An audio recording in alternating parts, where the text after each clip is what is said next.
दोस्तों आज हम बात करने जा रहे हैं द यूनियन नाम की इस मूवी के बारे में जो कि हमें नेटफ्लिक्स पर देखने को मिलने वाली है। 16 अगस्त 2024 को इसे रिलीज़ किया गया है और ये हमें एक तरह से नेटफ्लिक्स पर देखने को मिलेगी और 133 मिनट टोटल इस मूवी की लेंथ रहने वाली है और इसे संयुक्त राज्य अमेरिका में बनाया गया है। तो मेन बेस जो लैंग्वेज है इसकी इंग्लिश रहने वाली है और इसे बड़े स्केल पर शूट किया गया है। तो ये हमें एक तरह से बहुत अच्छी परफॉर्मेंस करती हुई नज़र आने वाली है। साथ ही साथ इस मूवी के बारे में बात की जाए तो इसे एक तरह से अब रिलीज़ कर दिया गया है। तो थोड़ी और जानकारी इस मूवी के बारे में मैं आपको इस वीडियो में देता हूँ। द यूनियन एक आगामी अमेरिकी जासूसी एक्शन कॉमेडी थ्रिलर फिल्म है जिसका निर्देशन जूलियन फरिनो ने किया है और पटकथा जो बार्टन और डेविड गुगेनहेम ने लिखी है। 1, 2, 3 फिल्म में Mark Wahlberg, Halle Berry, Mike Colter, Adewale Akinnuoye Agbaje, Alice Lee, Jackie Earle Haley और जेके सिमंस ने अभिनय किया है। द यूनियन को नेटफ्लिक्स द्वारा 16 अगस्त 2024 को रिलीज किया जाना है। आधार: एक निर्माण मजदूर को उसकी पूर्व हाई स्कूल प्रेमिका जासूसी की दुनिया में खींच ले जाती है। गालना: Mark Wahlberg, Mike, Halle Berry, Roxanne, Mike Colter, Nick Faraday, JK Simmons, Jackie Earle Haley, Adewale Akinnuoye Agbaje, Alice Lee Athena Kim के रूप में, Jessica De Gouw, Johnny Healy के रूप में जेम्स मैकमेनामिन, लोरेन ब्रैको लोरेन मैककेना के रूप में। उत्पादन: मई 2020 में यह घोषणा की गई थी कि नेटफ्लिक्स ने आवर मैन फ्रॉम जर्सी, जिसे बाद में द यूनियन नाम दिया गया, के लिए पिच खरीद ली है, जिसमें मार्क वाहलबर्ग स्टार नजर आएंगे, जो बार्टन और डेविड गुगेनहाइम स्टीफन लेविंसन की कहानी से पटकथा लिखेंगे। 4 मार्च 2021 में हैल बेरी को वाहलबर्ग के साथ सहकलाकार के रूप में चुना गया। 5 मई 2022 में जेके Simmons, Jackie Earle heli, एडवाले अकिन्नुएग्बाजे, Jessica D गौ और एलिस ली को कलाकारों में जोड़ा गया। 6 फिल्मांकन मार्च 2022 में शुरू हो गया था, जिसकी शूटिंग लंदन, न्यू जर्सी, 7 और पिरान, स्लोवेनिया में होनी थी। 8 फिट्जरोविया में फिल्मांकन से होने वाले शोर और वायु प्रदूषण के कारण मई 2022 में उत्पादन में थोड़ा विवाद हुआ। 9 सितंबर 2022 में इटली के पोंटेरोसो ट्राइस्टे में फिल्मांकन हुआ। मुक्त करना: द यूनियन को नेटफ्लिक्स द्वारा 16 अगस्त 2024 को रिलीज किया जाना है। संदर्भ: जूलियन फरिनो, जन्म 12 दिसंबर 1965, एक अंग्रेजी फिल्म और टेलीविजन निर्माता और निर्देशक है। उन्हें एचबीओ सीरीज एंटोरेज के पहले 3 सीजन के निर्देशन के लिए सबसे ज्यादा जाना जाता है। आजीविका: फरिनो का जन्म और पालन पोषण लंदन में हुआ और उन्होंने कैम्ब्रिज विश्वविद्यालय से शिक्षा प्राप्त की। स्नातक होने के बाद वे गिनीज बुक ऑफ रिकॉर्ड्स के संपादक बन गए और बाद में फियोना कैनेडी और रॉय कैसल के साथ रिकॉर्ड ब्रेकर्स में सह प्रस्तुतकर्ता के रूप में दिखाई दिए। ग्रेनेडा टेलीविजन में एक टेलीविजन शोधकर्ता के रूप में कुछ समय बिताने के बाद उन्होंने ड्रैग क्वींस, युवा शास्त्रीय संगीतकारों, बच्चों के मनोरंजन करने वालों और मुक्केबाजों के बारे में अवलोकनात्मक फिल्मों की एक श्रृंखला बनाकर अपना निर्देशन करियर शुरू किया। वे call us nutters Ashworth maximum security hospital के एक वार्ड में जीवन का चित्रण था और ए विंटर्स टेल ने पृथ्वी पर सबसे ठंडे बसे हुए स्थान, पूर्वी साइबेरिया के ओम्याकॉन में जीवन का वर्णन किया। 2000 में उन्होंने 7 अप 2000 का निर्देशन किया, जो बहुपुरस्कार विजेता वृत्तचित्र श्रृंखला की अगली कड़ी थी, जिसमें पूरे ब्रिटेन के 7 वर्ष के बच्चे थे, एक परियोजना जो 2007 में 14 अप के साथ जारी रही। यूके में उनकी फिल्म ड्रामा में चार्ल्स डिकेंस के अवर म्यूचुअल फ्रेंड का एक रूपांतरण शामिल है, जिसने सर्वश्रेष्ठ ड्रामा सहित 4 बाफ्टा जीते। बॉब एंड रोज, एक रोमांटिक कॉमेडी जिसने ब्रिटिश कॉमेडी अवार्ड्स में सर्वश्रेष्ठ श्रृंखला जीती, और फ्लेश एंड ब्लर, जिसमें क्रिस्टोफर एक्लेस्टन ने अभिनय किया, जिसने सर्वश्रेष्ठ फिल्म के लिए प्रिक्स यूरोपा जीता। यूके में अन्य क्रेडिट में बीबीसी फिल्म्स के लिए द लास्ट येलो शामिल है, जिसमें सामंथा मॉर्टन और मार्क एडी ने अभिनय किया।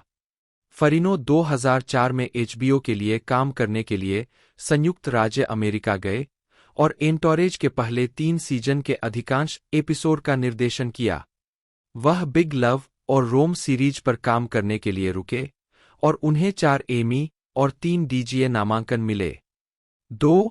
वह HBO television show how to make it in America की 2 सीरीज के कार्यकारी निर्माता और निर्देशक थे। 3. एंटोरेज द सनडांस किड्स के लिए उन्हें कॉमेडी के लिए सर्वश्रेष्ठ निर्देशन की श्रेणी में नामांकित किया गया था। 4. 2010 में फरीनो ने ह्यूग लॉरी और लीटन मेस्टर अभिनीत द ऑरेंजेस का निर्देशन किया, जो यूएस में उनकी पहली फीचर फिल्म थी। फिल्म का प्रीमियर टोरंटो अंतर्राष्ट्रीय फिल्म महोत्सव में हुआ और यह 5 अक्टूबर 2012 को रिलीज हुई। व्यक्तिगत जीवन। फरीनो लॉस एंजिल्स में रहते थे, जहां वे ब्रिटेन लौटने से पहले अपनी पत्नी, अभिनेत्री ब्रांका कार्टिक और अपने 2 बेटों, लुइस और जो के साथ रहते थे। फिल्मोग्राफी।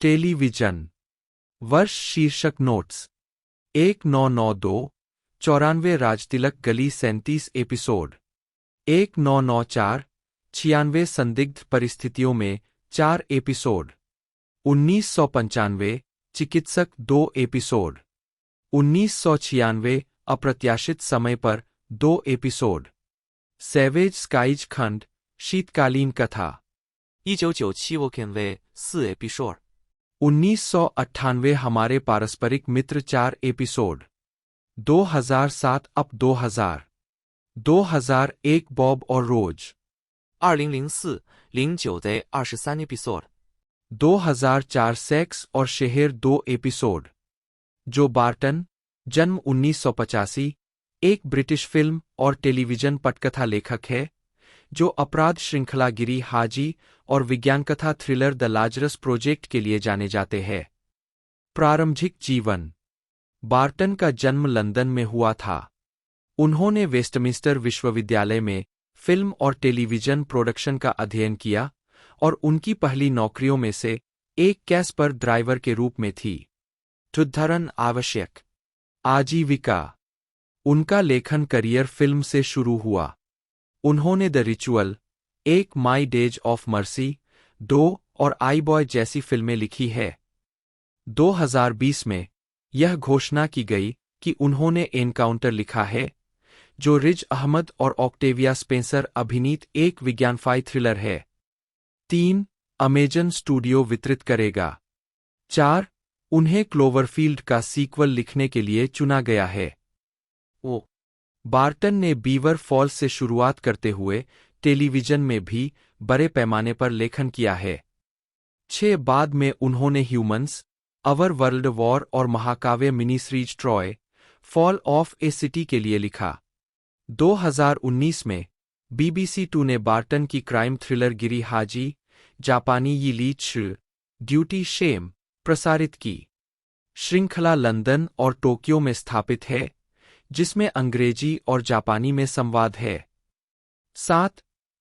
13 दिसंबर 2020 को यह घोषणा की गई कि बार्टन नेटफ्लिक्स के हाफ बेड पर शोरनर होंगे, जो लेखक सैली ग्रीन की पुस्तकों की त्रयी पर आधारित है, जिसमें एंडी सेर्किस और जोनाथन केवेंडिश कार्यकारी निर्माता है।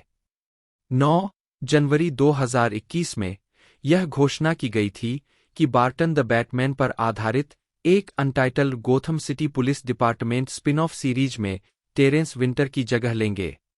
10 इसे बाद में रचनात्मक मतभेदों के कारण मार्च 2022 में रद्द कर दिया गया था। 11 बार्टन ने यह भी खुलासा किया कि 2024 में उन्होंने ट्रू डिटेक्टिव के संभावित चौथे सीजन की पेशकश की थी। हालांकि HBO ने इसे नाइट कंट्री के पक्ष में ठुकरा दिया। 12 नवंबर 2022 में यह घोषणा की गई कि बार्टन पीटर शेफर के नाटक अमाडेस को एक टेलीविजन सीरीज में रूपांतरित करेंगे। 13 फरवरी 2023 में यह घोषणा की गई कि बार्टन माइकल बे द्वारा निर्देशित एक untitled bounty Hunter drama series लिखेंगे और कार्यकारी निर्माता होंगे। 26 अप्रैल 2023 को यह घोषणा की गई कि बार्टन केरा नाइटली अभिनीत नेटफ्लिक्स सीरीज ब्लैक डव्स लिखेंगे। 15 फिल्मोग्राफी लघु फिल्म वर्ष शीर्षक निदेशक 2010 भागने के लिए कहीं जगह नहीं बची जूलियन गिब्स। फीचर फिल्म वर्ष शीर्षक निदेशक 2017 लड़का एडम रांडेल। अनुष्ठान डेविड ब्रुकनर। मेरी दया के दिन ताली शालोम एजर। 2021 सामना करना माइकल पियर्स। 2024 संघ जूलियन फरीनो। टीबीए शीर्षकहीन Cloverfield sequel Babak Anvari. Halle Maria Berry बटा एचएलआई बटा ई जन्म मारिया हेली बेरी 14 अगस्त 1966 एक अमेरिकी अभिनेत्री है। उन्होंने एक मॉडल के रूप में अपना करियर शुरू किया और कई सौंदर्य प्रतियोगिताओं में भाग लिया। मिस यूएसए प्रतियोगिता में प्रथम रनरअप रहीं और मिस वर्ल्ड 1986 में छठे स्थान पर रहीं। उनकी सफल फिल्म भूमिका रोमांटिक कॉमेडी बूमरैंग 1992 में थी, जिसमें एडी मर्फी उनके साथ थे, जिसके कारण उन्हें द फ्लिंटस्टोन्स 1994 और बुलवर्थ 1998 के साथ साथ टेलीविजन फिल्म इंट्रोड्यूसिंग डोरोथी डेंड्रिज 1999 में भूमिकाएं मिलीं, जिसके लिए उन्होंने प्राइम टाइम एमी पुरस्कार और गोल्डन ग्लोब पुरस्कार जीता। बेरी ने 2000 के दशक में खुद को हॉलीवुड में सबसे ज्यादा पारिश्रमिक पाने वाली अभिनेत्रियों में से एक के रूप में स्थापित किया।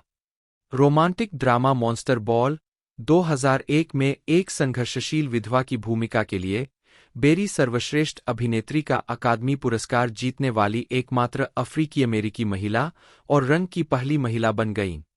बेरी ने एक समेन फिल्म सीरीज 2000 से 2014 की 4 किस्तों में स्टॉर्म, थ्रिलर स्वॉर्डफिश 2001 में एक डाकू की गुर्गे की भूमिका, डाई अंदर डे 2002 में बॉन्ड गर्ल जिंक्स और बहुचर्चित कैटवूमन 2004 में शीर्षक भूमिका जैसी उच्च प्रोफाइल भूमिकाएं निभाईं। बाद के वर्षों में उन्हें अलग अलग आलोचनात्मक और व्यावसायिक प्रतिक्रिया मिली, जिसमें परफेक्ट स्ट्रेंजर 2007, क्लाउड एटलस 2012 और द कॉल 2013 उस अवधि में उनकी उल्लेखनीय फिल्म रिलीज में से थीं। बेरी ने 2014 में एक प्रोडक्शन कंपनी 606 फिल्म्स लॉन्च की और कई प्रोजेक्ट के निर्माण में शामिल रही, जिसमें उन्होंने अभिनय किया, जैसे कि CBS science fiction series extent 2014 से 2015। वह action film Kingsman, the golden circle 2017 और जॉन विक चैप्टर 3 पैराबेलम 2019 में नजर आई और नेटफ्लिक्स ड्रामा ब्रूइज्ड 2020 से निर्देशन में पदार्पण किया। बेरी 1996 से रेवलॉन की प्रवक्ता है। वह पहले बेसबॉल खिलाड़ी डेविड जस्टिस, गायक गीतकार एरिक बेनेट और अभिनेता ओलिवियर मार्टिनेज से विवाहित थीं। उनके 2 बच्चे हैं, एक मार्टिनेज से और दूसरा मॉडल गैब्रियल ऑब्री से। प्रारंभिक जीवन। बेरी का जन्म मारिया हेले बेरी के रूप में क्लीवलैंड, ओहियो में हुआ था। 14 अगस्त 1966 को। 2 उनके पिता जुडिथ एन नी हॉकिंस, लिवरपूल के एक अंग्रेजी आप्रवासी थे। 3 और जेरोम जेसी बेरी, एक अफ्रीकी अमेरिकी व्यक्ति थे। 5 साल की उम्र में उनका नाम कानूनी तौर पर बदलकर हेले मारिया बेरी कर दिया गया था। 4 उनके माता पिता ने उनका मध्य नाम हेले के डिपार्टमेंट स्टोर से चुना था, जो उस समय क्लीवलैंड में एक स्थानीय मील का पत्थर था। बेरी की मां एक मनोरोग नर्स के रूप में काम करती थीं और उनके पिता उसी अस्पताल में मनोरोग वार्ड में परिचर के रूप में काम करते थे। बाद में वे बस चालक बन गए। जब बेरी 4 साल की थीं, तब उनका तलाक हो गया और उन्हें और उनकी बड़ी बहन हेडी बेरी हेंडरसन 5 को उनकी मां ने ही पाला था। वह बचपन से ही अपने पिता से अलग रही है। 1992 में उसने बताया कि उसे यह भी नहीं पता था कि उसके पिता अभी भी जीवित है या नहीं।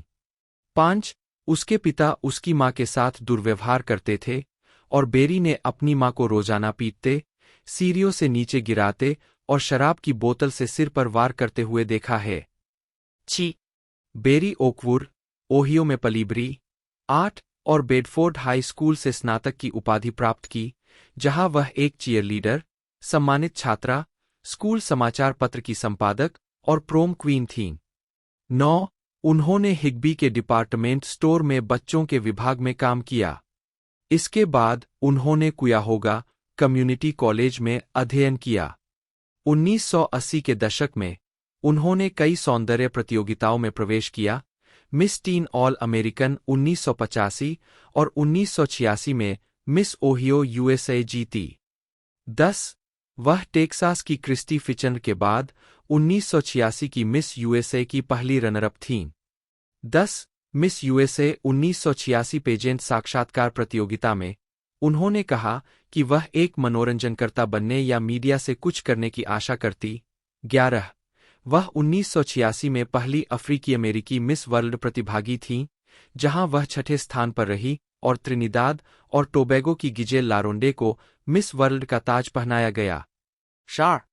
आजीविका, प्रारंभिक कार्य और सफलता 1989 से 1999। 1989 में बेरी अपनी अभिनय महत्वाकांक्षाओं को पूरा करने के लिए न्यूयॉर्क शहर चली गईं। 13. वहां अपने शुरुआती समय के दौरान वह पैसे से बाहर भाग गई और कुछ समय के लिए एक बेघर आश्रय और एक YMCA में रही। 14, 15, 16 उस वर्ष के अंत तक उनकी स्थिति में सुधार हुआ और उन्हें अल्पकालिक ABC टेलीविजन श्रृंखला लिविंग डॉल्स में मॉडल एमिली फ्रैंकलिन की भूमिका में लिया गया, जिसे न्यूयॉर्क में शूट किया गया था और यह हिट श्रृंखला हु इज द बॉस का स्पिन-ऑफ था। 14. लिविंग डॉल्स की टेपिंग के दौरान वह कोमा में चली गई और उन्हें टाइप 1 मधुमेह का पता चला। 17, 18, 19 लिविंग डॉल्स के रद्द होने के बाद वह लॉस एंजल्स चली गईं। 14. 1997 एसेंस अवार्ड्स में बेरी की फिल्मी शुरुआत स्पाइक ली की जंगल फीवर 1991 में एक छोटी भूमिका से हुई थी, जिसमें उन्होंने विवियन की भूमिका निभाई थी, जो एक ड्रग एडिक्ट थी। उसी वर्ष बेरी ने स्ट्रिक्टली बिजनेस में अपनी पहली सहाभिनीत भूमिका निभाई थी। 1992 में बेरी ने एक करियर महिला का किरदार निभाया, जो रोमांटिक कॉमेडी बूमरैंग में एडी मर्फी द्वारा निभाए गए मुख्य किरदार के लिए गिरती है। अगले वर्ष उन्होंने queen the story of an American family के टीवी रूपांतरण में एक जिद्दी द्विजातीय दास के रूप में जनता का ध्यान आकर्षित किया, जो एलेक्स हेली की किताब पर आधारित थी। बेरी लाइव एक्शन फ्लिंटस्टोन्स फिल्म में शेरोन स्टोन के रूप में भी थीं, जो एक कामुक सचिव है जो फ्रेड फ्लिंटस्टोन को बहकाने का प्रयास करती है। 20.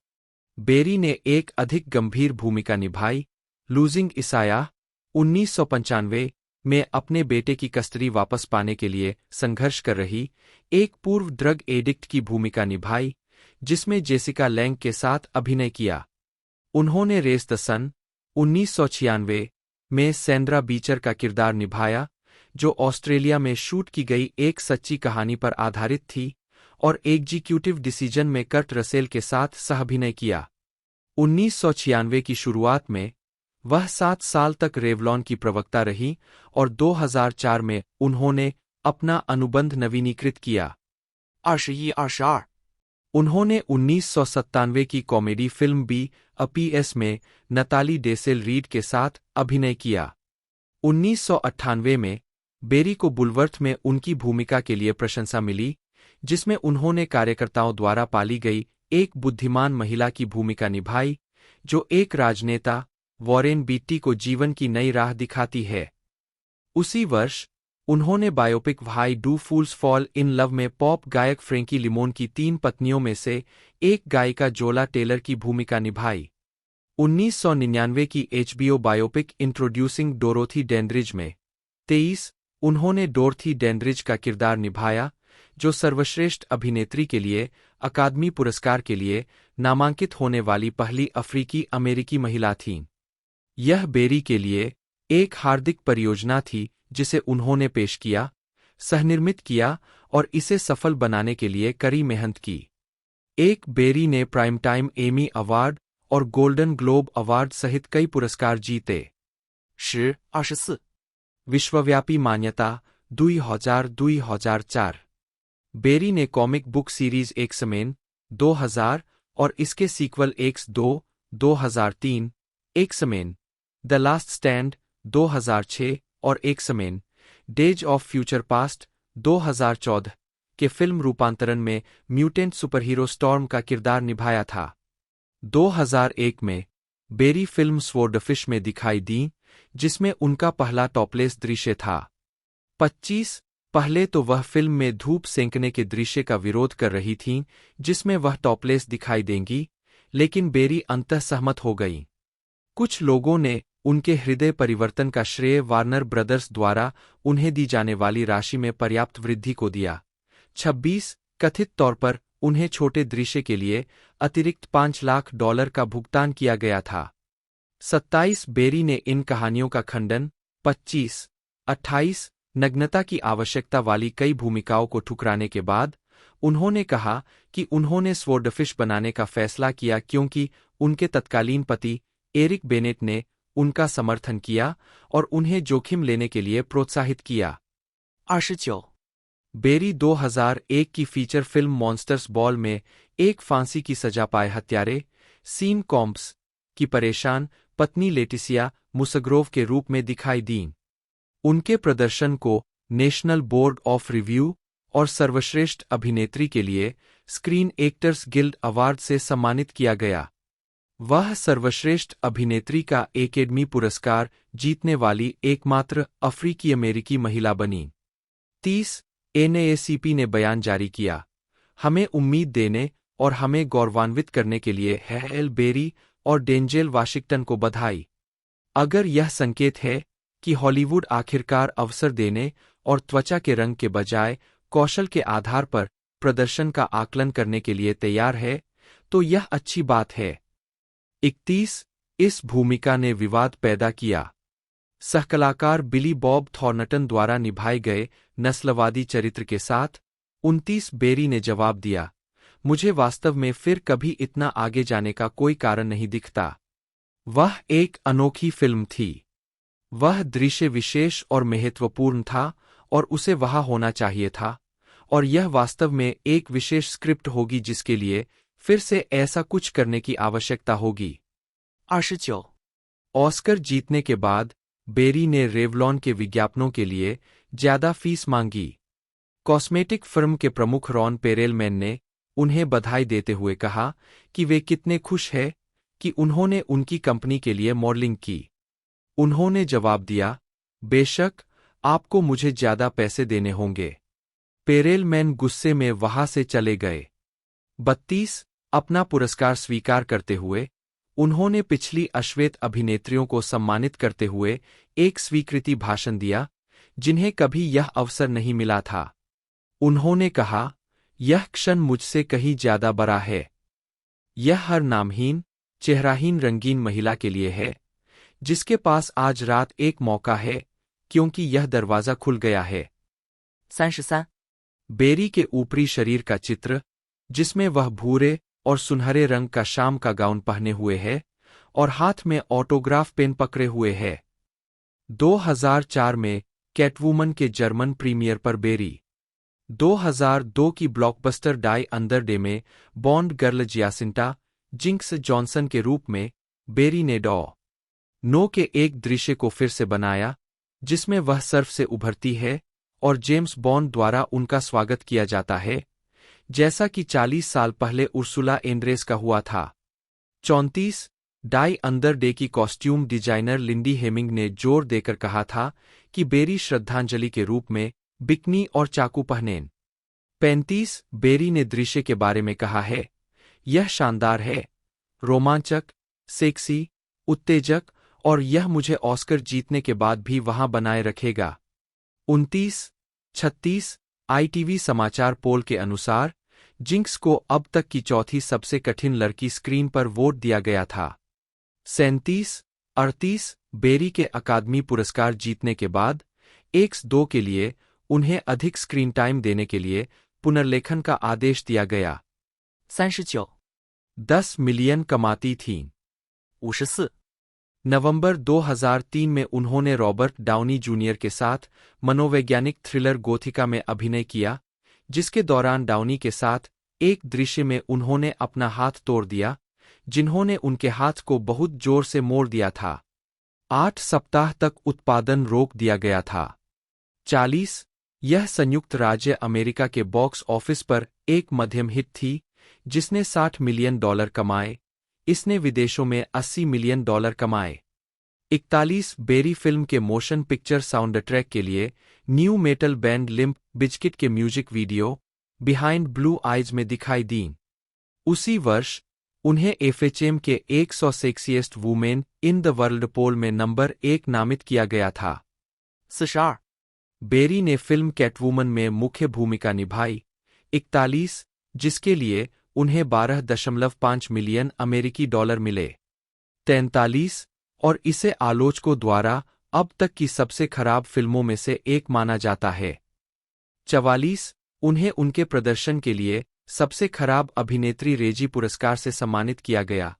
वह व्यक्तिगत रूप से पुरस्कार स्वीकार करने के लिए समारोह में उपस्थित हुई, मॉन्स्टर बॉल से अपना ऑस्कर पकड़े हुए। 45 हास्य की भावना के साथ इसे शीर्ष पर होने के लिए सबसे निचले स्तर का अनुभव मानते हुए। 46 एक हाथ में अकादमी पुरस्कार और दूसरे हाथ में रेजी पकड़े हुए उन्होंने कहा, मैंने अपने जीवन में कभी नहीं सोचा था कि मैं यहां तक पहुंचूंगी, रेजी जीतूंगी। ऐसा नहीं है कि मैंने कभी यहां आने की ख्वाहिश की थी, लेकिन धन्यवाद। जब मैं बच्ची थी, मेरी माँ ने मुझसे कहा था कि अगर तुम एक अच्छे हारने वाले नहीं हो सकते, तो तुम एक अच्छे विजेता भी नहीं हो सकते। 47 स्थापित अभिनेत्री और करियर में उतार चढ़ाव 2005 से 2013। सिर और कंधों पर लिया गया चित्र, जिसमें बेरी मुस्कुरा रही है, उनके काले बाल पीछे की ओर बंधे हैं, तथा उन्होंने फीतेदार शर्ट और फिरोजी रंग का हार पहना हुआ है। 2006 में न्यूयॉर्क फ्लीट वीक में बेरी। उनकी अगली फिल्म ओपरा विन्फ्रे द्वारा निर्मित ABC television film their eyes were watching God 2005 में थी, जो जोरा नील हर्स्टन के उपन्यास का रूपांतरण था, जिसमें बेरी ने एक स्वतंत्र महिला का किरदार निभाया था, जिसके अपरंपरागत यौन रीति रिवाजों ने एक छोटे से समुदाय में उसके 1920 के दशक के समकालीनों को परेशान किया था। उन्हें अपनी भूमिका के लिए अपना दूसरा प्राइम टाइम एमी पुरस्कार नामांकन मिला। 2005 में ही उन्होंने लैक्वाना ब्लूज में एक कार्यकारी निर्माता के रूप में काम किया और एनिमेटेड फीचर रोबोट्स में कई यांत्रिक प्राणियों में से एक कैपी के चरित्र के लिए अपनी आवाज दी। 48、थ्रिलर परफेक्ट स्ट्रेंजर 2007 में बेरी ने ब्रूस विलिस के साथ अभिनय किया, जिसमें उन्होंने एक रिपोर्टर की भूमिका निभाई जो अपने बचपन के दोस्त के हत्यारे को उजागर करने के लिए अंडरकवर जाता है। फिल्म ने दुनिया भर में मामूली $73 मिलियन की कमाई की और आलोचकों से गुनगुनी समीक्षा प्राप्त की, जिन्होंने महसूस किया कि बेरी और विलिस की उपस्थिति के बावजूद यह काम करने के लिए बहुत जटिल है और इसमें एक ट्विस्ट एंडिंग है जो परेशान करने वाला और जरूरत से ज्यादा है। 4-9 उनकी अगली 2007 की film release drama things we lost in the fire थी, जिसमें बेनिसियो डेल टोरो सह कलाकार थे, जहां उन्होंने एक हाल ही में विधवा हुई एक महिला की भूमिका निभाई जो अपने दिवंगत पति के परेशान दोस्त से दोस्ती करती है। यह पहली बार था जिसमें उन्होंने एक महिला निर्देशक डेनिस सुजैन बियर के साथ काम किया। ऑस्टिन क्रॉनिकल ने पाया कि यह फिल्म घरेलू और आंतरिक अस्थिरता का एक त्रुटिहीन रूप से निर्मित और पूरी तरह से गतिमान नाटक है, और महसूस किया कि बेरी यहां शानदार है, जितनी अच्छी वह कभी रही है। 52、अप्रैल 2007 में बेरी को फिल्म उद्योग में उनके योगदान के लिए 6801 हॉलीवुड बुलेवार्ड में कोडक थिएटर के सामने हॉलीवुड वॉक ऑफ फेम पर एक स्टार से सम्मानित किया गया। 53 और दशक के अंत तक उन्होंने खुद को हॉलीवुड में सबसे अधिक भुगतान पाने वाली अभिनेत्रियों में से एक के रूप में स्थापित किया, प्रति फिल्म अनुमानित $। स्वतंत्र नाटक फ्रेंकी एंड एलिस 2010 में बेरी ने एक युवा बहुजातीय अमेरिकी महिला की प्रमुख भूमिका निभाई जो विघटनकारी पहचान विकार से ग्रस्त थी और अपने वास्तविक स्वरूप को बनाए रखने के लिए अपने दूसरे व्यक्तित्व के खिलाफ संघर्ष कर रही थी। फिल्म को सीमित नाटकीय रिलीज मिली, जिसे मिश्रित आलोचनात्मक प्रतिक्रिया मिली। फिर भी हॉलीवुड रिपोर्टर ने फिल्म को एक अच्छी तरह से गढ़ा गया मनोवैज्ञानिक नाटक बताया जो एक महिला के मानस के अंधेरे पक्ष को दर्शाता है, और पाया कि बेरी इसमें मंत्रमुग्ध थी। 55 उन्होंने सर्वश्रेष्ठ अभिनेत्री के लिए अफ्रीकी अमेरिकी फिल्म क्रिटिक्स एसोसिएशन पुरस्कार और सर्वश्रेष्ठ अभिनेत्री मोशन पिक्चर ड्रामा के लिए गोल्डन ग्लोब पुरस्कार नामांकन अर्जित किया। 57 इसके बाद उन्होंने गैरी मार्शल की romantic comedy new year film में उन्होंने अंतिम चरण में एक व्यक्ति डी नीरो से दोस्ती करने वाली एक नर्स की सहायक भूमिका निभाई। हालांकि फिल्म को आलोचकों द्वारा खराब माना गया, लेकिन इसने दुनिया भर में 142 मिलियन अमेरिकी डॉलर कमाए। 58 2012 में बेरी ने तत्कालीन पति ओलिवियर मार्टिनेज के साथ कम देखी गई थ्रिलर डार्क टाइड में एक विशेषज्ञ गोताखोर शिक्षक के रूप में अभिनय किया। 59 और द वाचोव्स्की की महाकाव्य विज्ञान कथा फिल्म क्लाउड एटलस 2012 में टॉम हैंक्स और जिम ब्रॉडबेंट के साथ कलाकारों की टुकड़ी का नेतृत्व किया, जिसमें प्रत्येक अभिनेता ने 5 शताब्दियों की अवधि में 6 अलग-अलग पात्रों की भूमिका निभाई। 60 128.8 मिलियन अमेरिकी डॉलर के बजट वाली क्लाउड एटलस ने दुनिया भर में 130.4 मिलियन अमेरिकी डॉलर कमाए। 61 और आलोचकों और दर्शकों दोनों से ध्रुवीकृत प्रतिक्रियाएं प्राप्त कीं। 62 2013 San Diego Comic Con International में बेरी स्वतंत्र एंथोलॉजी कॉमेडी मूवी 43 2013 के एक खंड में दिखाई दी, जिसे शिकागो सन-टाइम्स ने भयानक सिटीजन केन कहा। 63 बेरी को अपने अगले प्रदर्शन से अधिक सफलता मिली। 9 जनवरी 2001 ऑपरेटर के रूप में, जो एक सीरियल किलर द्वारा अपहृत लड़की से कॉल प्राप्त करता है। अपराध थ्रिलर द कॉल 2013 में बेरी एक ऐसी फिल्म का हिस्सा बनने के विचार से आकर्षित हुईं जो महिलाओं के लिए इतनी सशक्त थी। हमें अक्सर इस तरह की भूमिकाएं निभाने को नहीं मिलती है, जहां साधारण लोग नायक बन जाते हैं और कुछ असाधारण करते हैं। 65 द न्यूयॉर्क टाइम्स की मनोहला डार्गिस ने फिल्म को एक प्रभावी रूप से खौफनाक थ्रिलर पाया। 66 जबकि समीक्षक ड्वाइट ब्राउन को लगा कि पटकथा बेरी को एक ब्लू कॉलर चरित्र देती है जिसे वह सुलभ, कमजोर और साहसी बना सकती है। 67 द कॉल एक स्लीपर हिट थी, जिसने दुनिया भर में US 68.6 मिलियन की कमाई की। 68फिल्म और टेलीविजन में निरंतर काम 2014 वर्तमान 2014 में बेरी ने CBS ड्रामा सीरीज एक्सटेंट में सहकार्यकारी निर्माता के रूप में अभिनय करने और सेवा करने के लिए हस्ताक्षर किए। 69 जहां उन्होंने मॉली वुड्स की भूमिका निभाई, जो एक अंतरिक्ष यात्री है जो अंतरिक्ष में 13 महीने बिताने के बाद अपने पति और एंड्रॉयड बेटे के साथ फिर से जुड़ने के लिए संघर्ष करती है। यह शो 2015 तक 2 सीजन तक चला, जिसे आलोचकों से काफी हद तक सकारात्मक समीक्षा मिली। 70 71 72 USA टुडे ने टिप्पणी की, वह हेल बेरी मॉली के लिए एक गरिमा और गंभीरता लाती है, एक अनुमानित बुद्धिमत्ता जो आपको उसे एक अंतरिक्ष यात्री के रूप में खरीदने और यह देखने की अनुमति देती है कि उसके साथ क्या हुआ है, हास्यास्पद के बजाय भयावह है। बेरी पूरी तरह से इसमें है और आप साथ साथ बहते हैं। 73 इसका नाम एंटी पापराजी बिल SB 606 के नाम पर रखा गया है, जिसे अभिनेत्री ने आगे बढ़ाया और जिसे कैलिफोर्निया के गवर्नर जेरी ब्राउन ने 2013 के पतन में कानून में हस्ताक्षरित किया था। नई कंपनी बेरी के लिए एक स्टैंट में काम करने के सौदे के हिस्से के रूप में उभरी। 74 stand up comedy concert film Kevin Hart what now 2016 में बेरी खुद के रूप में केविन हार्ट के विपरीत एक पोकर गेम इवेंट में भाग लेते हुए दिखाई दिए, जो बुरी तरह से गलत हो जाता है।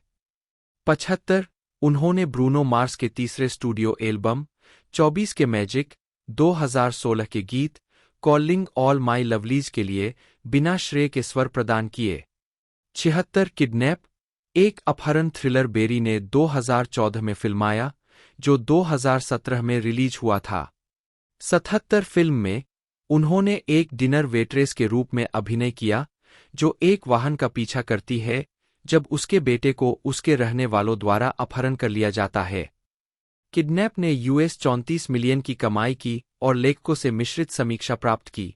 78 इसके बाद उन्होंने action comedy sequel Kingsman the golden circle 2017 में एक गुप्त अमेरिकी जासूसी संगठन द्वारा नियोजित एक एजेंट की भूमिका निभाई, जिसमें Colin Firth, Taron Egerton, Mark Strong, Julianne Moore और एल्टन जॉन जैसे कलाकारों की टुकड़ी शामिल थी। जबकि फिल्म के प्रति आलोचनात्मक प्रतिक्रिया मिश्रित थी, इसने दुनिया भर में 414 मिलियन अमेरिकी डॉलर कमाए। 79, डेनियल क्रेग के साथ बेरी ने डेनिस गमजे एरगुवेन के नाटक किंग्स 2017 में 1992 के लॉस एंजिल्स दंगों के दौरान एक कामकाजी वर्ग की मां की भूमिका निभाई। टोरंटो इंटरनेशनल फिल्म फेस्टिवल में अपनी शुरुआती स्क्रीनिंग के बाद फिल्म को सीमित नाटकीय रिलीज मिली। 80 और कुल मिलाकर गुनगुने स्वागत के हिस्से के रूप में 81 वैरायटी ने नोट किया। यह कहा जाना चाहिए कि बेरी ने पिछली तिमाही की सदी के कुछ सबसे अच्छे और सबसे खराब प्रदर्शन दिए हैं, लेकिन यह शायद एकमात्र ऐसा है जो एक ही फिल्म में दोनों चरम सीमाओं पर झूलता है।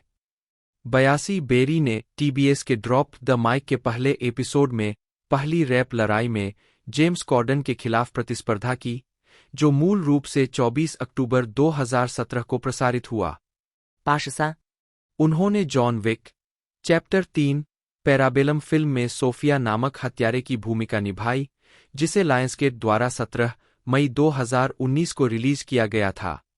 84 फरवरी 2019 तक वह BET टेलीविजन श्रृंखला बूमरैंग की कार्यकारी निर्माता है, जो उस फिल्म पर आधारित है जिसमें उन्होंने अभिनय किया था। श्रृंखला का प्रीमियर 12 फरवरी 2019 को हुआ। 85, बेरी ने अपने निर्देशन की शुरुआत फीचर ब्रूइज्ड से की, जिसमें उन्होंने जैकी जस्टिस नाम की एक बदनाम MMA फाइटर की भूमिका निभाई, जो अपने अलग हुए बेटे से फिर से जुड़ती है। फिल्म का प्रीमियर सितंबर 2020 में टोरंटो इंटरनेशनल फिल्म फेस्टिवल में हुआ। 86 और नवंबर 2021 में नेटफ्लिक्स पर रिलीज किया गया। 87 बेरी को उनके प्रदर्शन के लिए डेडलाइन से सकारात्मक समीक्षा मिली। 88, जनवरी 2023 में बेरी ने रेंज मीडिया पार्टनर्स के साथ एक निर्माता और निर्देशक के रूप में हस्ताक्षर किए।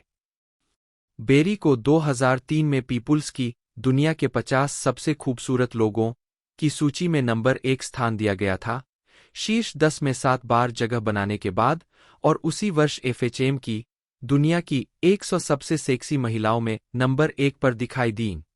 91 अक्टूबर 2008 में उन्हें एस्क्वायर पत्रिका का सबसे सेक्सी महिला जीवित नामित किया गया था, जिसके बारे में उन्होंने कहा था, मुझे ठीक से नहीं पता कि इसका क्या मतलब है, लेकिन 42 साल की होने और हाल ही में एक बच्चे को जन्म देने के बाद मुझे लगता है कि मैं इसे स्वीकार करूंगी। 93 मेंस हेल्थ ने उन्हें अब तक की 100 सबसे हॉट महिलाओं की सूची में नंबर 35 पर स्थान दिया। 95 उसी वर्ष रैपर हरिकेन क्रिस ने हेल बेरी शीज फाइन शीर्षक से एक गीत रिलीज किया, जिसमें बेरी की सुंदरता और सेक्स अपील की प्रशंसा की गई। 42 वर्ष की आयु में 2008 में उन्हें एक्सेस हॉलीवुड के TV1 एक्सेस सर्वेक्षण द्वारा सबसे सेक्सी अश्वेत महिला नामित किया गया था। 97 98 99 100 एक अफ्रीकी अमेरिकी पिता और एक श्वेत मां से जन्मी बेरी ने कहा है कि जब वह एक युवा महिला थी तो उनकी द्विजातीय पृष्ठभूमि दर्दनाक और भ्रामक थी, और उन्होंने एक अश्वेत महिला के रूप में पहचान बनाने का निर्णय जल्दी ही कर लिया था, क्योंकि वह जानती थीं कि उन्हें इसी तरह माना जाएगा। 13. व्यक्तिगत जीवन। बेरी ने मार्च 1989 से अक्टूबर 1991 तक शिकागो के दंत चिकित्सक जॉन रोनन को डेट किया। 101 नवंबर 1993 में रोनन ने बेरी पर $80,000 का मुकदमा दायर किया, जिसमें उन्होंने दावा किया कि उनके करियर को शुरू करने में मदद करने के लिए अवैतनिक ऋण थे। 102 बेरी ने तर्क दिया कि पैसा एक उपहार था, और एक न्यायाधीश ने मामले को खारिज कर दिया क्योंकि रोनन ने 1992 में दिवालियापन के लिए दायर करते समय बेरी को देनदार के रूप में सूचीबद्ध नहीं किया था। 9.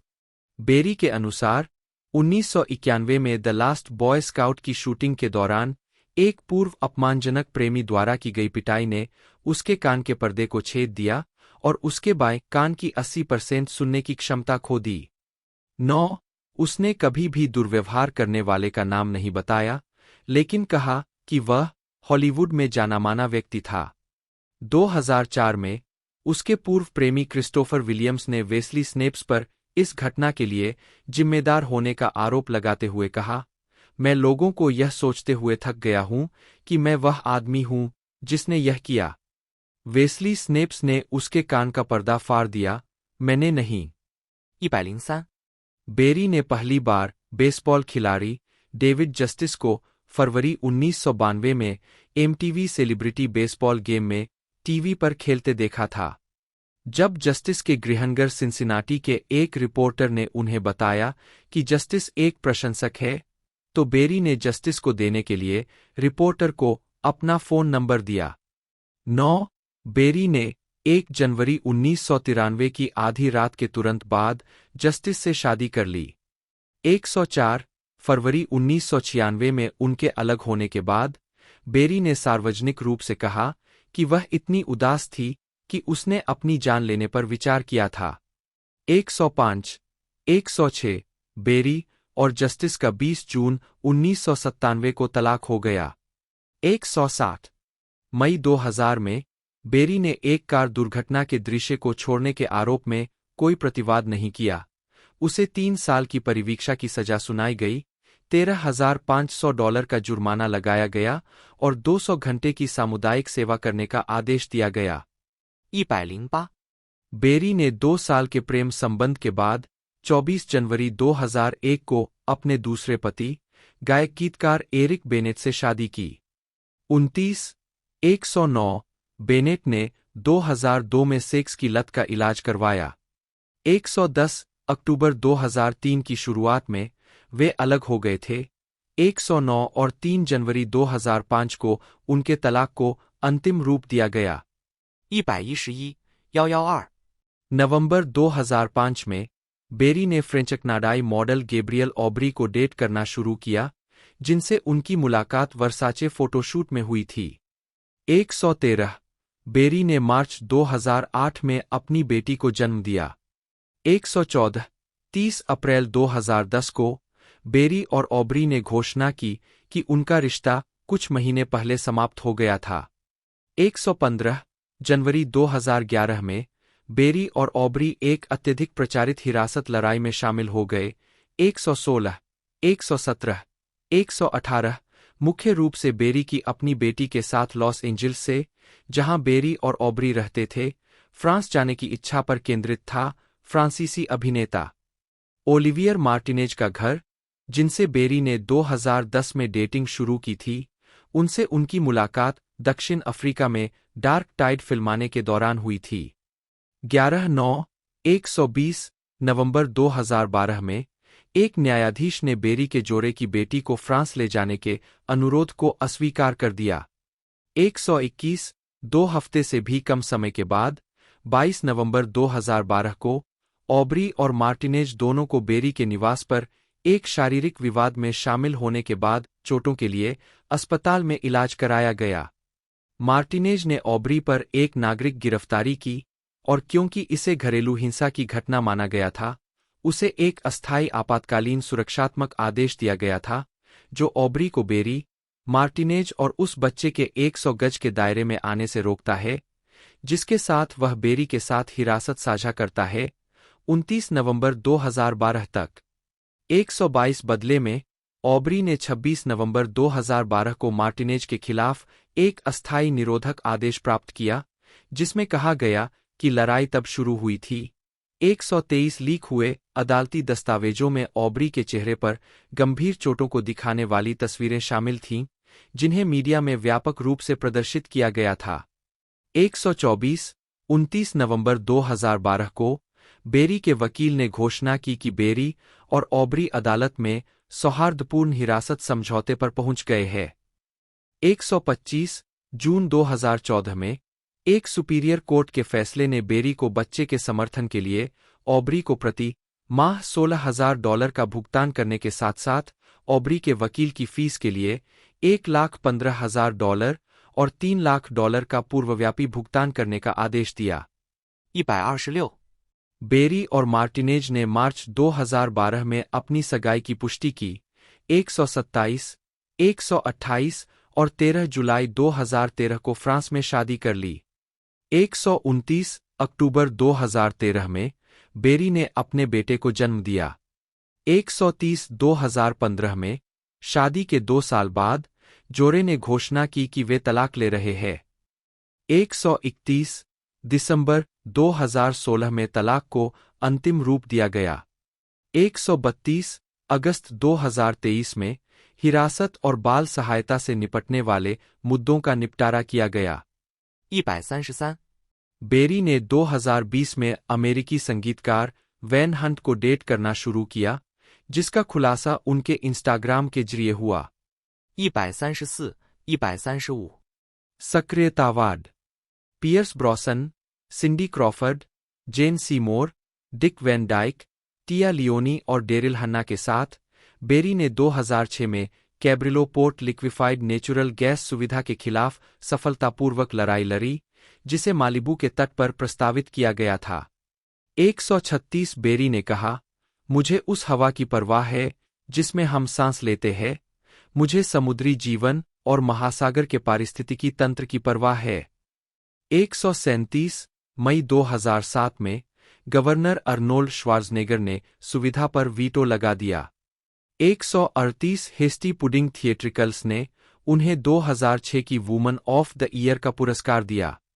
139 बेरी ने फरवरी 2008 में बराक ओबामा के लिए लगभग 2,000 घरों के सेलफोन बैंक अभियान में भाग लिया। 140 अप्रैल 2013 में, वह गुच्ची के चाइम फॉर चेंज अभियान के लिए एक वीडियो क्लिप में दिखाई दी, जिसका उद्देश्य शिक्षा, स्वास्थ्य और न्याय के संदर्भ में महिलाओं के मुद्दों के लिए धन और जागरूकता बढ़ाना है। 141 अगस्त 2013 में, बेरी ने जेनिफर गार्नर के साथ कैलिफोर्निया राज्य विधानसभा की न्यायपालिका समिति के समक्ष एक बिल के समर्थन में गवाही दी, जो फोटोग्राफरों द्वारा उत्पीड़न से मशहूर हस्तियों के बच्चों की रक्षा करेगा। 142 बिल सितंबर में पारित हुआ।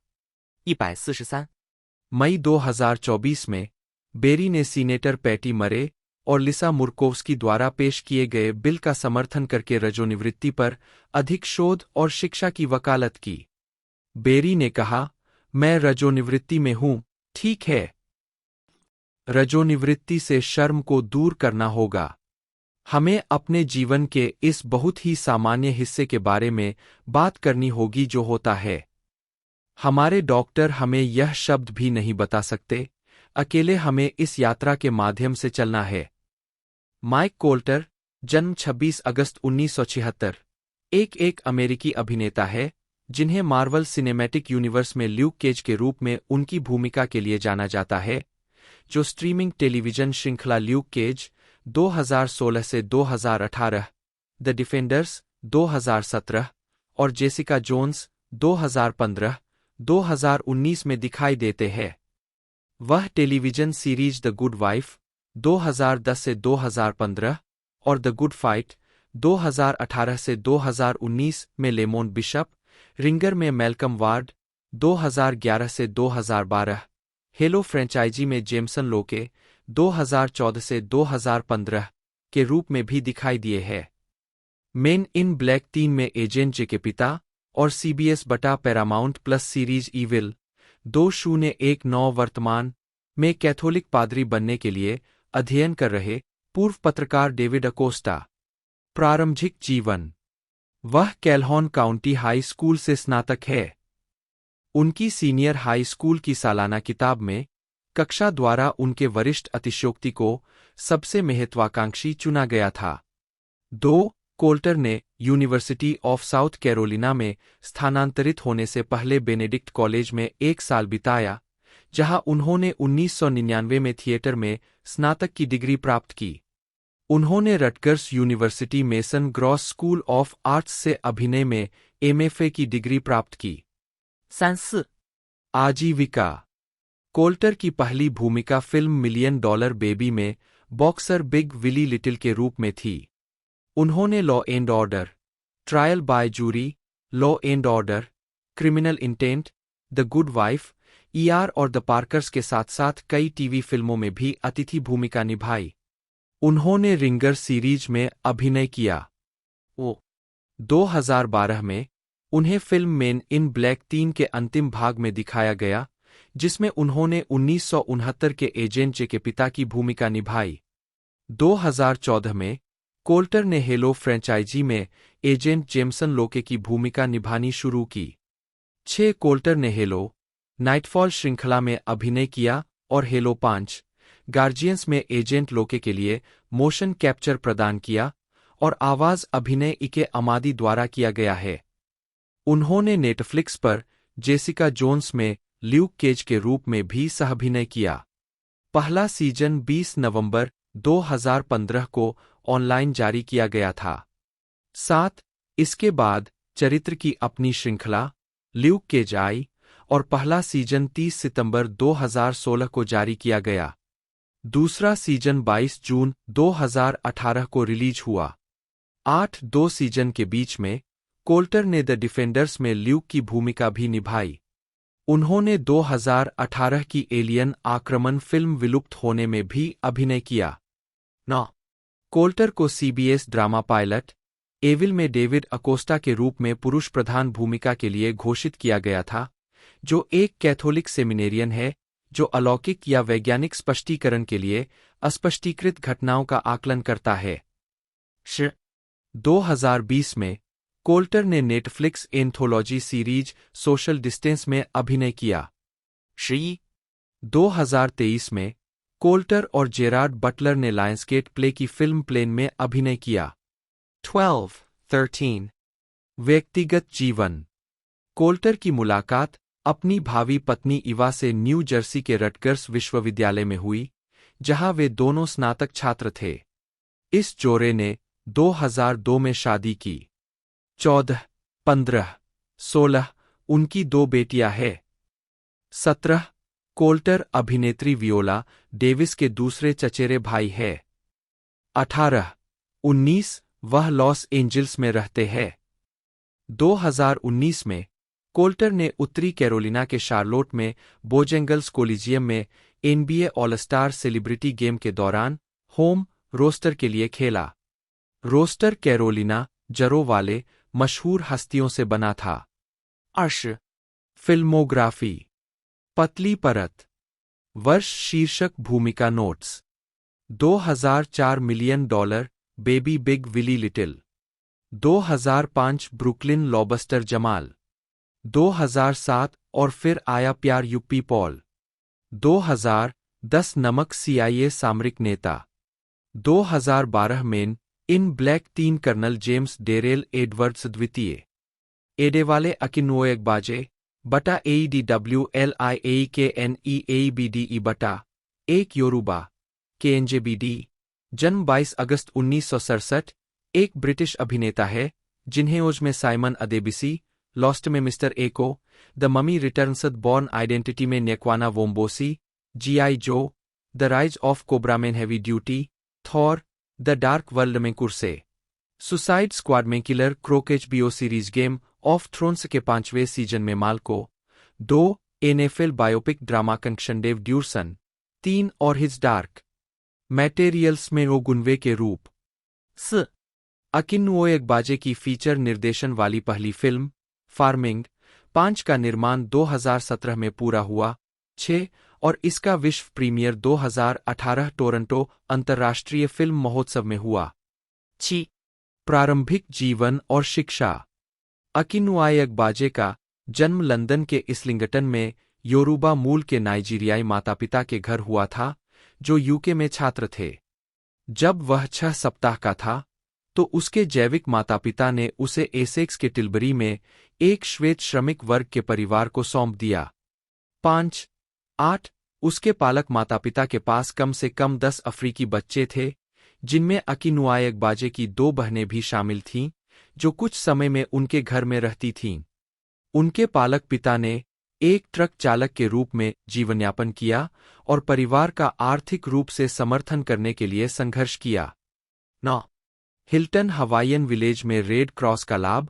28 फरवरी 2007। जब वह 8 साल का था, तो उसके जैविक माता-पिता उसे नाइजीरिया वापस ले आए, लेकिन चूंकि वह योरूबा भाषा बोलने में असमर्थ था और आत्मसात करने में असमर्थ था, इसलिए उसे कुछ ही समय बाद तिल्बरी वापस भेज दिया गया। नाइजीरिया के संक्षिप्त संपर्क ने उसे अपनी विरासत को विशिष्ट ब्रिटिश संस्कृति और पर्यावरण के साथ समेटने के लिए संघर्ष करना पड़ा, जिसमें वह बड़ा हुआ था। एक छोटे लड़के के रूप में, वह जिस श्वेत पड़ोस में बड़ा हुआ, वहां उसे लगातार नस्लीय दुर्व्यवहार का सामना करना पड़ा। स्थानीय स्किनहेड्स द्वारा बार-बार शारीरिक हमलों को सहने के बाद, उसने उनका विरोध करके उनका सम्मान अर्जित किया और अंततः उनके साथ गठबंधन किया। 16 साल की उम्र में, उनके जन्म के माता-पिता ने उन्हें सरे के एक बोर्डिंग स्कूल में भेज दिया जहां उन्होंने अपनी पढ़ाई की ओर रुख किया और अंततः अपने जीवन को बदल दिया। 9. उन्होंने यूनिवर्सिटी ऑफ लंदन से स्नातक की डिग्री प्राप्त की और उसके बाद किंग्स कॉलेज लंदन से कानून में स्नातकोत्तर की उपाधि प्राप्त की।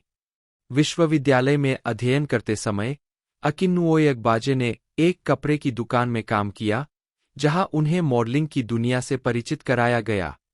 17 मार्च 2017 को, उन्हें लंदन विश्वविद्यालय की चांसलर राजकुमारी एनी द्वारा मानद पीएचडी से सम्मानित किया गया।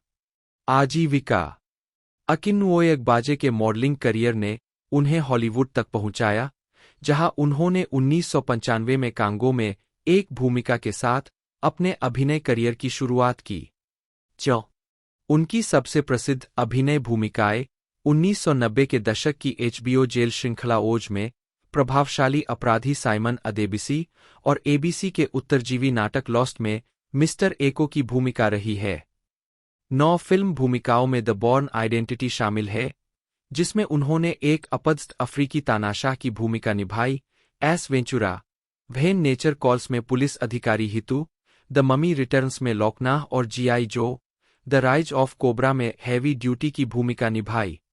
10. उन्हें गायकीकार ग्रेसन ह्यूग के हिट टॉक इट ओवर के वीडियो में भी दिखाया गया था, जो 1989 में एमटीवी और VH1 पर काफी प्रसारित हुआ था। 2009 में, अकिनुआ एग्बाजे मार्वल स्टूडियोज के साथ इसी नाम की एक प्रस्तावित फिल्म में सुपरहीरो ब्लैक पैंथर की भूमिका निभाने के लिए बातचीत कर रहे थे। एक साक्षात्कार में, उन्होंने संभावना के बारे में अपनी उत्तेजना व्यक्त करते हुए कहा कि एक काले सुपरहीरो के लिए समय बिल्कुल सही है और जब तक मैं अपने चरम पर हूं, यह समय है। मैं उनके दरवाजे खटखटाता रहूंगा। 2014 में मार्वल ने ब्लैक पैंथर फिल्म की घोषणा की, हालांकि इसमें चैडविक बोसमैन मुख्य भूमिका में थे। 11. उन्होंने मोंक के सीजन 8 के दूसरे एपिसोड में अतिथि भूमिका निभाई और 2011 की फिल्म द थिंग में डेरेक जेम्सन की भूमिका निभाई। 12. उन्होंने मार्वल स्टूडियोज की film Thor the Dark World में कुर्से का किरदार निभाया। 13. उन्होंने गेम ऑफ थ्रोन्स के 5वें सीजन में माल्को का किरदार निभाया। 2. 14. 2015 में यह बताया गया कि अकिनुआ एग्बाजे ने बिलाल के मुख्य किरदार को आवाज दी है, जो बिलाल इब्न रबाह के जीवन पर आधारित एक फिल्म है जिसे साल के दूसरे भाग में रिलीज किया जाना है। 15. 2016 में, उन्होंने डीसी कॉमिक्स की फिल्म सुसाइड स्क्वाड में बैटमैन खलनायक किलर क्रोक के रूप में सहअभिनय किया। 16. 2012 में अकिनो एकबाजे ने कहा कि वह अपनी जीवन कहानी पर एक फिल्म बना रहे थे, जिसे उन्होंने निर्देशित करने की भी योजना बनाई थी। 9 फिल्म का नाम फार्मिंग है, जो नाइजीरियाई माता-पिता द्वारा अपने बच्चों को श्वेत ब्रिटिश परिवारों को खेत में रखने की प्रथा के संदर्भ में है। मई 2017 में उन्होंने घोषणा की कि फिल्म के लिए कास्टिंग शुरू हो गई है, जिसमें डैमसन इदरीस मुख्य भूमिका में एनिटन की भूमिका में है। केट बेकिंसले उनकी अपमानजनक, उपेक्षापूर्ण पालक मां की भूमिका निभा रही है और गुगु मबाथारा उनके शिक्षक और संरक्षक की भूमिका में है। फिल्म ने एडिनबर्ग फिल्म फेस्टिवल में सर्वश्रेष्ठ ब्रिटिश फीचर और इदरीस के लिए ब्रिटिश फीचर में सर्वश्रेष्ठ प्रदर्शन के लिए माइकल पॉवेल पुरस्कार जीता। 87 2021 में अकिनो एकबाजे ने बार्ड ईयूएम मोबाइल ऐप के लिए साइमन स्कारो द्वारा लिखित रोमन कोलोसियम के लिए एक इमर्सिव ऑडियोविजुअल टूर सुनाया। 18 व्यक्तिगत जीवन। अकिनो एकबाजे लॉस एंजल्स में रहते हैं। वे एक निचरेन बौद्ध है, 19 और सोका गक्कई अंतर्राष्ट्रीय बौद्ध संघ के सदस्य है। 20 अकिनो एकबाजे ने अपने पालक माता-पिता की मृत्यु के बाद लंदन लौटने और वहां एक फिल्म निर्देशित करने की इच्छा का हवाला देते हुए लॉस्ट से बाहर होने के लिए कहा। 21 वह आर्सेनल एफसी के समर्थक है। 22 फिल्मोग्राफी। जैक अर्ल हेली, जन्म 14 जुलाई 1961, एक अमेरिकी अभिनेता और निर्देशक है। 2 उनकी शुरुआती भूमिकाओं में ब्रेकिंग अवे 1979 में मूचर और द बैड न्यूज़ बियर, 1976 में केली लीक, ब्रेकिंग ट्रेनिंग, 1977 में द बैड न्यूज़ बियर और the bad news beer go to Japan, 1978 शामिल है।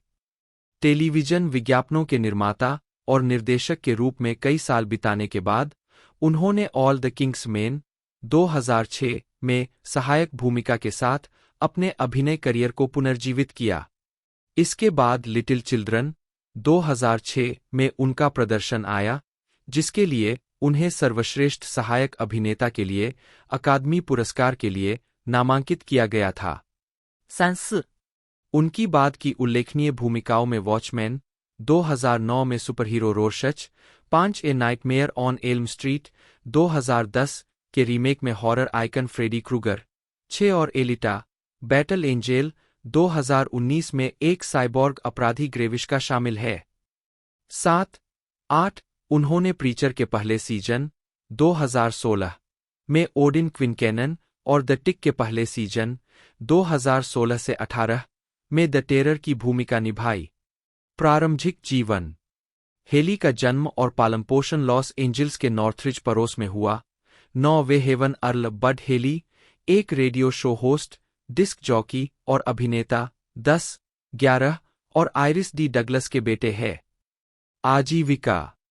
हेली कई फिल्मों में नजर आ चुके हैं, जिनमें जॉन स्लेसिंगर की the day of the locust, डेमनेशन एले और लॉसिन इट शामिल है। साथ ही टीवी पर अतिथि भूमिकाएं भी निभा चुके हैं।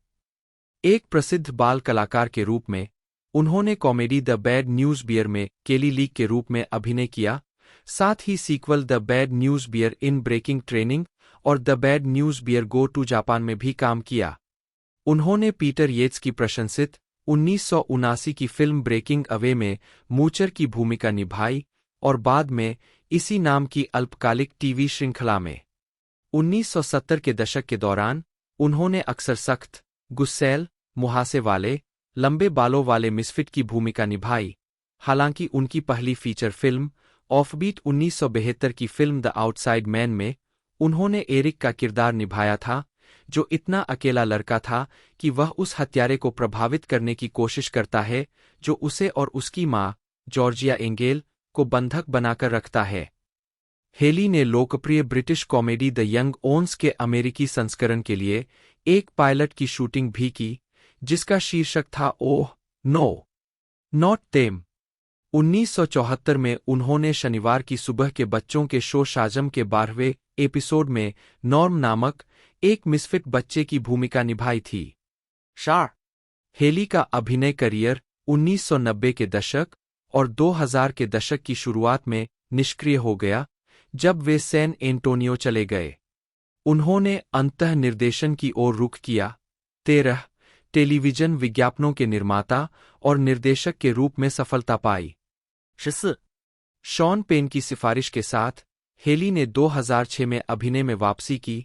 सबसे पहले स्टीवन जिलियन की ऑल द किंग्स मेन में पेन के साथ शुगर बॉय की भूमिका में दिखाई दिए, जो उनके अंगरक्षक थे। इससे पहले कि उन्होंने टॉड फील्ड की लिटिल चिल्ड्रन में हाल ही में पैरोल पर आए एक यौन अपराधी के रूप में समीक्षकों द्वारा प्रशंसित प्रदर्शन दिया। उन्होंने कहा कि भूमिका के लिए उनकी तैयारी उनकी मां और उनके भाई ट्रू के बीच साझा संबंधों से काफी प्रभावित थी, जो एक ओवरडोज से मरने से पहले हेरोइन की लत से जूझ रहे थे। 15 हेली को इस चित्रण के लिए सर्वश्रेष्ठ सहायक अभिनेता के लिए अकादमी पुरस्कार के लिए नामांकित किया गया था और 2007 में उन्हें academy of motion picture arts and sciences में शामिल होने के लिए आमंत्रित किया गया था। 16. हेली सैन एंटोनियो में JEH प्रोडक्शंस नामक एक प्रोडक्शन कंपनी के मालिक है। 2008 में वे सेमी प्रो में दिखाई दिए और केट बेकिंसले, गाय पियर्स और डकोटा फैनिंग के साथ विंग्ड क्रिएचर्स में अभिनय किया। 17 उन्होंने जैक स्नाइडर के 2009 में एलन मूर के ग्राफिक उपन्यास वॉचमैन के रूपांतरण में रोर्शच के रूप में भी अभिनय किया, जो एक नकाबपोश सतर्क व्यक्ति था जो एक वेशभूषा वाले नायक हत्यारे की पहचान का पता लगाने के लिए काम कर रहा था, एक भूमिका जिसने उन्हें कई समीक्षकों से प्रशंसा अर्जित की। 18 फिल्म में उन्हें लिटिल चिल्ड्रन के सह कलाकार पैट्रिक विल्सन के साथ फिर से जोड़ा गया, जिन्होंने रोर्शच के पूर्व साथी नाइट उल्लू टू की भूमिका निभाई थी। इसके अलावा 2010 में हेली ने a nightmare on Elm Street remake में फ्रेडी क्रूगर की भूमिका निभाई। 2021 उन्होंने एक सीक्वल में भूमिका निभाने के लिए हस्ताक्षर किए, जिसका निर्माण नहीं किया गया। 22. हेली ने अफवाहों को खारिज कर दिया है कि वे जॉनी डेप के साथ वेस क्रेवन की original A nightmare on Elm street 1984 के ऑडिशन में गए थे, ताकि डेप को अंततः जिस भूमिका में लिया गया था उसके लिए ऑडिशन दिया जा सके। 23 हेली ने फिल्म के प्रतिपक्षी फ्रेडी क्रूगर की भूमिका के लिए ऑडिशन दिया, लेकिन फिल्म के 1984 के संस्करण के लिए रॉबर्ट इंग्लैंड से हार गए। 2 अविश्वसनीय स्रोत हेली ह्यूमन टारगेट पर गुएरेरो के रूप में एक नियमित श्रृंखला थी, जो मुख्य चरित्र क्रिस्टोफर चांस का सहयोगी था। श्रृंखला का प्रीमियर 17 जनवरी 2010 को फॉक्स पर हुआ। 24, 25 और मई 2011 में रद्द होने से पहले 2 सीजन तक चला। उन्होंने टिम बर्टन द्वारा निर्देशित डार्क शैडोज के 2012 के फिल्म रूपांतरण में विली लूमिस की भूमिका निभाई और स्टीवन स्पीलबर्ग द्वारा निर्देशित लिंकन में कॉन्फेडरेट स्टेट्स के उपाध्यक्ष अलेक्जेंडर एच. स्टीफेंस की भूमिका निभाई। 26 उन्होंने अमेजन के द टिक के रीबूट में सुपरविलेन द टेरर की भूमिका निभाई। 27. व्यक्तिगत जीवन हेली की पहली शादी 1979 में शेरी वॉन से हुई थी। उनके 2 बच्चे हैं, एक बेटा क्रिस्टोफर जन्म 1986 और एक बेटी ओलिविया जन्म 1998, जो उनकी दूसरी पत्नी जेनिफर हेली से हुई। उन्होंने 2004 में अपनी तीसरी पत्नी अमेलिया क्रूज से शादी की और वे सैन एंटोनियो में रहते हैं। 28 हेली के पास केनपो और ताइक्वांडो में ब्लैक बेल्ट है। 29. फिल्मोग्राफी पतली परत वर्ष शीर्षक भूमिका नोट्स 1972 बाहरी आदमी एरिक 1975 टिड्डियों का दिन एडोर लूमिस 1976部里科本भालू केली लीक जोनाथन किम्बल सिमंस 1 जन्म 9 जनवरी 1955 एक अमेरिकी अभिनेता है। अपनी पीढ़ी के सबसे प्रतिष्ठित पुरुष चरित्र अभिनेताओं में से एक माने जाने वाले 2-3 उनका करियर स्क्रीन और स्टेज पर 5 दशकों से ज्यादा समय तक फैला हुआ है। सिमंस विभिन्न पुरस्कारों के प्राप्तकर्ता है, जिनमें एक अकादमी पुरस्कार, एक ब्रिटिश अकादमी फिल्म पुरस्कार और डेमियन चेजेल की स्वतंत्र फिल्म व्हिप्लैश 2014 में उनकी सहायक भूमिका के लिए गोल्डन ग्लोब पुरस्कार शामिल है। सिमंस को सैम रेमी की स्पाइडरमैन ट्रायोलॉजी 2002 से 2007 में जे. जोना जेमसन के रूप में उनकी भूमिका के लिए जाना जाता है। उन्होंने रेमी ट्रायोलॉजी से असंबंधित विभिन्न मार्वल मीडिया में जेमसन के रूप में अपनी भूमिका को दोहराया, जिसमें कई एनिमेटेड शीर्षक और मार्वल सिनेमैटिक यूनिवर्स फिल्में शामिल है। वह the cider house rules 1999, thank you for smoking 2005, Juno 2007, burn after reading 2008, up in the air 2009, Jennifer's body 2009, la la land 2016, justice league 2017 और पाम स्प्रिंग्स 2020 जैसी फिल्मों में कई सहायक भूमिकाओं में दिखाई दिए हैं।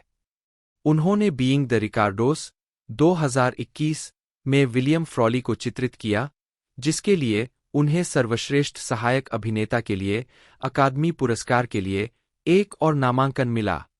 टेलीविजन पर उन्हें एचबीओ सीरीज ओज 1997 से 2003 में श्वेत वर्चस्ववादी कैदी वर्नोन शिलिंगर की भूमिका निभाने, NBC series law and order 1997 से 2010 में डॉ. एमिल स्कोरा की आवर्ती भूमिका, टीएनटी सीरीज द क्लोजर 2005 से 2012 में सहायक पुलिस प्रमुख विल पोप और स्टारज सीरीज काउंटरपार्ट 2017 से 2019 में हॉवर्ड सिल्क की भूमिका के लिए जाना जाता है। वह फार्मर्स इंश्योरेंस के विज्ञापनों में भी दिखाई दिए। ब्रॉडवे स्टेज पर सिमंस ने 1991 में पीटर पैन के पुनरुद्धार में कैप्टन हुक और 1992 में गाइज एंड डॉल्स के पुनरुद्धार में बेनी साउथ स्ट्रीट की भूमिका निभाई।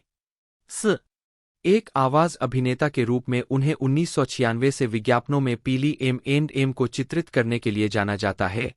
वीडियो गेम पोर्टल 2011 में केव जॉनसन, जेनरेटर रेक्स 2010 से 2013 में White Knight, the Legend of Korra 2012 से 2014 में तेंजिन, ग्रेविटी फॉल्स 2015 से 2016 में स्टैनफोर्ड फोर्ट पाइंस, कुंग फू पांडा 3 2016 में काई, जूटोपिया 2016 में मेयर लियोडोर लायनहार्ट, क्लॉस 2019 में शीर्षक चरित्र, इनविंसिबल 2021 वर्तमान में नोलन ग्रेसन बटा ओमनीमैन और वीडियो गेम बाल्डर्स गेट 3 2023 में। General Catharic Thorm. प्रारंभिक जीवन और शिक्षा। सीमंस का जन्म 9 जनवरी 1955 को 5 ग्रॉस पॉइंट, मिशिगन में 6 पैट्रिशिया नी किम्बल के बेटे, जो एक प्रशासक, और Donald William Siemens, parcels middle school में एक संगीत शिक्षक, साथ थे, के घर हुआ था। 3 बच्चों में से एक, सीमंस ने ग्रॉस पॉइंट वुड्स में फेरी एलिमेंट्री स्कूल में पढ़ाई की। 1965 में, जब वे 10 साल के थे, तो उनका परिवार कोलंबस, ओहियो के एक उपनगर वर्थिंगटन, ओहियो चला गया। 1970 से 1972 तक उन्होंने वर्थिंगटन हाई स्कूल में पढ़ाई की, जहां उन्होंने नाटक, फुटबॉल और गाना बजाने वालों में भाग लिया। 6 छोटे सीमंस ने 1978 में संगीत में कला स्नातक की डिग्री के साथ मोंटाना विश्वविद्यालय से स्नातक किया। 11, 12, 13 कॉलेज के दौरान वह संगीतोन्मुख बिरादरी फी म्यू अल्फा सिम्फोनिया के सदस्य बन गए। सीमंस 1977 से 1982 तक विभिन्न भूमिकाओं में बिग फोर्क, मोंटाना में बिग फोर्क समर प्लेहाउस में दिखाई दिए। बाद में वह सिएटल चले गए और सिएटल रिपर्टरी थिएटर के सदस्य बन गए, जहां उनकी मुलाकात उनके सबसे अच्छे दोस्त माइकल स्मिथ से हुई। 11 सीमंस को अंततः 1992 में ब्रॉडवे पर अपनी पहली भूमिका मिली। 14. आजीविका। अवस्था। ब्रॉडवे पर सीमंस ने 1992 में गाइज एंड डॉल्स के पुनरुद्धार में बेनी साउथ स्ट्रीट की भूमिका निभाई। 4 1994 में उन्होंने वैगन ओपेरा व्यंग्यदास बारबेक्यू में कई भूमिकाएं गाईं। 11 उन्होंने ह्यूस्टन ग्रैंड ओपेरा के साथ कैरोसेल के पुनरुद्धार में जिगर की भूमिका भी निभाई और 1987 के ऑफ ब्रॉडवे संगीत बर्ड्स ऑफ पैराडाइज में अभिनय किया। ब्रॉडवे पर अपने समय के दौरान सीमंस ने पीटर पैन 1991 से 1992 में कैप्टन हुक की भूमिका भी निभाई। 15 फिल्म और टेलीविजन। सिमंस ने लाइव एक्शन टेलीविजन भूमिका में अपनी पहली उपस्थिति पोपे डॉयल शो में दिखाई, जिसमें वे एक गश्ती अधिकारी के रूप में दिखाई दिए। अगले वर्ष सिमंस ऑल माई चिल्ड्रन में आरसीएमपी सार्जेंट के रूप में दिखाई दिए। उनकी अधिक उल्लेखनीय भूमिकाओं में डॉ. एमिल स्कोरा एक पुलिस मनोचिकित्सक है, जिनकी भूमिका सिमंस ने लॉ एंड ऑर्डर और न्यूयॉर्क अंडरकवर के 4 में से 3 अवतारों में निभाई थी, और जेल ड्रामा ओज में क्रूर नवनाजी कैदी वर्नोन शिलिंगर। 16. वह 3 द डेल अर्नहार्ड स्टोरी में रेसकार चालक डेल अर्नहार्ड के पिता राल्फ अर्नहार्ड की भूमिका में दिखाई दिए और द क्लोजर सीरीज में एलएपीडी के सहायक प्रमुख विल पोप की भूमिका में भी दिखाई दिए। रेजिंग होप शो में वह बर्ट चांस के भाई ब्रूस चांस की भूमिका निभाते हैं। स्कोरा के रूप में लॉ एंड ऑर्डर कास्ट में शामिल होने से पहले Siemens homicide life on the street में दिखाई दिए, जिसमें उन्होंने law and order crossover episode में एक अपराधी की भूमिका निभाई। अन्य भूमिकाओं में टेलीविजन सिटकॉम अरेस्टेड डेवलपमेंट में एक सेना जनरल और 1995 में असली निक्लोडियन सीरीज द एडवेंचर्स ऑफ पीट एंड पीट में डैन द बार्बर की भूमिका शामिल है। 17. दोस्तों इसके अंदर हमें हैली एक तरह से बैरी इसमें मेन कैरेक्टर के अंदर देखने को मिले, साथ ही साथ माइक कोल्डर, साथ ही साथ एग ब्लेच और भी कई एक्टर इसमें देखने को मिले हैं, और ये सीधा हमें नेटफ्लिक्स पर देखने को मिली है। बजट की बात की जाए तो 50 से 60 बिलियन डॉलर्स के बीच में इसका टोटल बजट है। बाकी बॉक्स ऑफिस का तो सवाल ही नहीं बनता। OTT पर ये आ रही है, OTT पर ये एक तरह से परफॉर्मेंस बहुत बढ़िया करती हुई नज़र आने वाली है। तो दोस्तों मिलते हैं अगले वीडियो में।